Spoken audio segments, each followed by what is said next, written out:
NASA's Project Echo, the giant space balloon that changed the world. Meet Echo, a gleaming metallic balloon launched by NASA in the 1960s. Often dubbed the most beautiful satellite ever created, it was unlike anything that had gone before.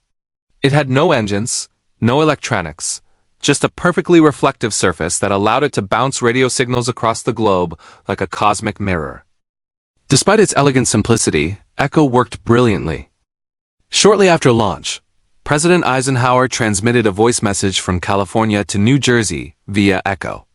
Before this, global communication depended on a tangled web of underwater cables. The idea of using satellites for communication was revolutionary, almost unthinkable. But not everyone believed it would work. Some engineers feared that the Earth's ionosphere would block radio signals from even reaching space. So, before NASA ever launched Echo, they needed proof. A lunar dress rehearsal. Their solution? Use the moon. In a series of tests, NASA successfully bounced radio signals from New Jersey to California, using the moon as a natural reflector.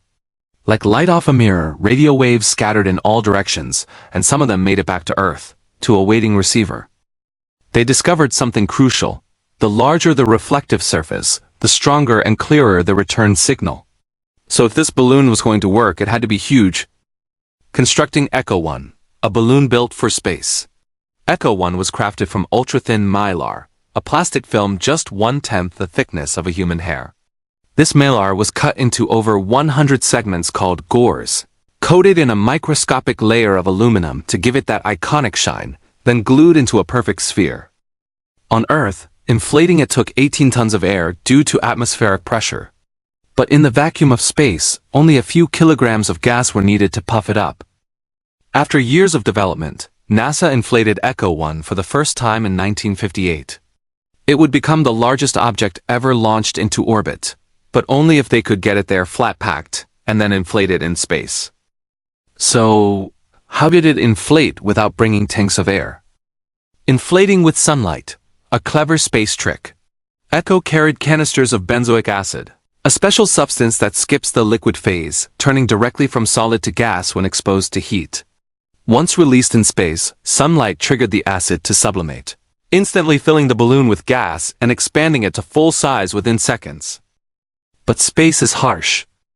Micrometeorites constantly zipped by, threatening to puncture its delicate shell. To fight leaks, Echo 1 carried extra benzoic acid to reinflate itself if needed. Its successor, Echo 2, improved on this. It used a rigid design. Mylar sandwiched between aluminum layers. When inflated, the aluminum hardened, helping the balloon hold its shape even when hit by space debris. The brightest object in the night sky. These shiny giants didn't go unnoticed. For a decade, Echo 1 and 2 were among the brightest objects in the sky, sometimes even outshining the North Star.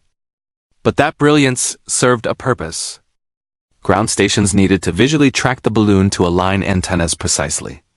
This was easiest during twilight, when the sun lit up the balloons but the ground was dark.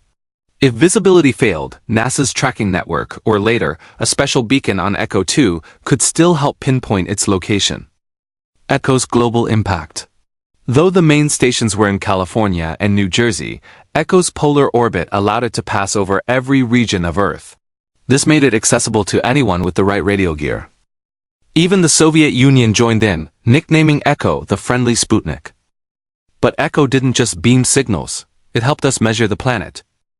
Scientists used signal timing and angular measurements to form accurate triangles between locations. With this, they could calculate distances down to a few meters, a tenfold improvement over previous star tracking methods. Studying space itself.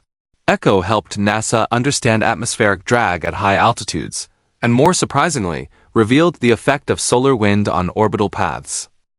Though launched over 60 years ago, the materials developed for Echo are still used in spacecraft today. And the receiver built to track Echo's signal?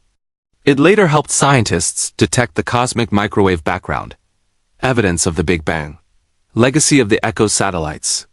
While reflective balloons like Echo never became the standard for satellites, they proved the concept of global satellite communication, influenced spacecraft material science, and helped shape our understanding of orbital dynamics.